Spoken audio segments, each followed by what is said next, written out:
तो आज तो हम लोग यहाँ सत्संग लगाए हुए हैं सदैव ओम प्रकाश बाबू के परिवार में।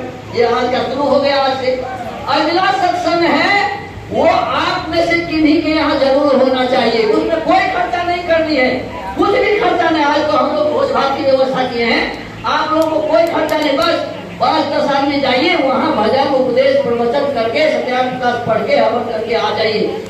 और ये बहुत बड़ी बात है, यदि किसी परिवार में आप जाते हैं, वो परिवार के लोग जब सुनेंगे आपकी बात तो बहुत गदगद होंगे।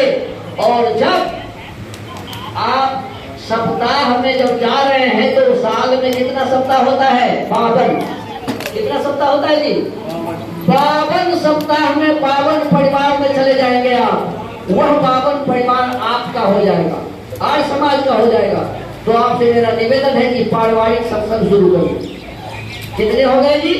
एक तो संध्या अपने घर में बच्चों के साथ संध्या सत्संग करना, दूसरे प्राप्त माने अपने आर्य समाज के सत्संग में जाना, तीसरा सायंकाल किसी परिवार में जाना।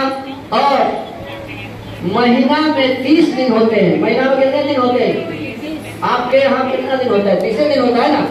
तो 30 दिन में 29 दिन आपके लिए, 29 दिन आपके बच्चों के लिए, 29 दिन आपके व्यापार के लिए, 30 दिन में एक दिन दयानंद आर्य समाज वेद और भारत माता को अर्पित कीजिए। और 30 दिन में एक दिन वैसे जगह जाइए, आपके इस जगह पर कौन जगह है? बादशाहपुर के आसपास में ईसाई बनाए जा रहे हैं, लव मैरिज का रॉकेट चल रहा है, अनेक प्रकार की अवस्थाएं हो रही हैं। लेकिन आप आंख बंद किए हुए वो कबूतर के समान आप हैं। कबूतर को खाने के लिए बिल्ली आ जाती है तो आंख बंद कर लेता है, कोई बात नहीं, खा लो।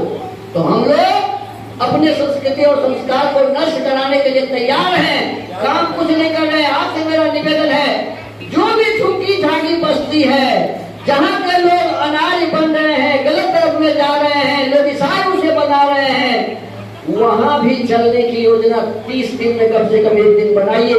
12 महीना में 12 झुग्गी में आप जाइए। यही काम हम लोग कर रहे हैं।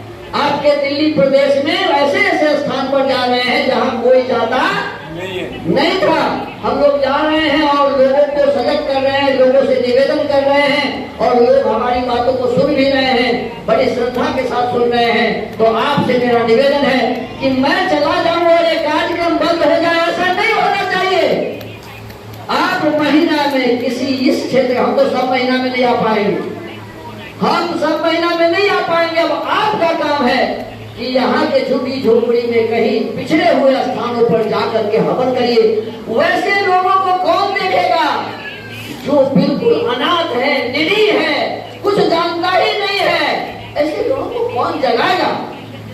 अरे भगवान राम सबरी के यहाँ भी गए थे, आपको पता है कि नहीं पता है?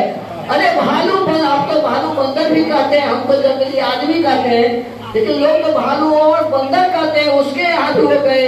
तो हमको आपको सब जगह जा करके लोगों को जगाना चाहिए। नहीं जगाते हैं तो पाप होगा, ये समझ लीजिए। अपने कर्तव्य का निर्वाह नहीं करेंगे तो हम पापी नहीं कहेंगे क्या?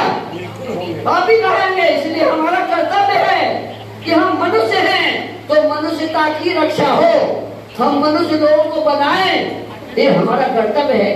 तो आपसे मेरा निवेदन है कि आप वहां जरूर जाएं। और वर्ष में एक काम आप लोग कर रहे हैं, प्रत्येक वर्ष में एक बड़ा कार्यक्रम होना चाहिए जिसको वार्षिकोत्सव कहते हैं। क्या कहते हैं? वार्षिकोत्सव। वार्षिकोत्सव में कुछ अच्छे विद्वानों को बुला करके और जहाँ जहाँ आप गए हैं साल में, सभी जगह के लोगों को निमंत्रण दीजिए और बुला करके बड़े विद्वानों का